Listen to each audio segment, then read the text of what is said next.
রাজশাহী শহর যখন সন্ধ্যার আঁধারে ডুবে যায় তখন তার রূপ যেন পাল্টে যায়। দিনের ব্যস্ততা ও কোলাহল স্তব্ধ হয়ে রাতের নীরবতায় মিশে যায়, আর শহর জুড়ে জ্বলে ওঠে আলোর রাশি।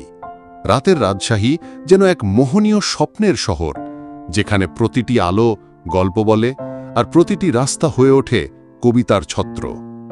পদ্মার তীর ধরে গড়ে ওঠা শহরটির রাতের দৃশ্য অপূর্ব। নদীর পাড়ে জলজলে স্ট্রিট ল্যাম্পগুলোর প্রতিফলন পানিতে পড়ে তৈরি করে আলোর নাচন। শীতল হাওয়ায় পদ্মার জলরাশি যখন আলো আঁধারের খেলা দেখায়, তখন মনে হয় যেন প্রকৃতি নিজেই রাজশাহীকে সাজিয়ে দিয়েছে। শহরের প্রধান সড়কগুলো রাতের আধারে সেজে ওঠে রঙিন আলোকসজ্জায়।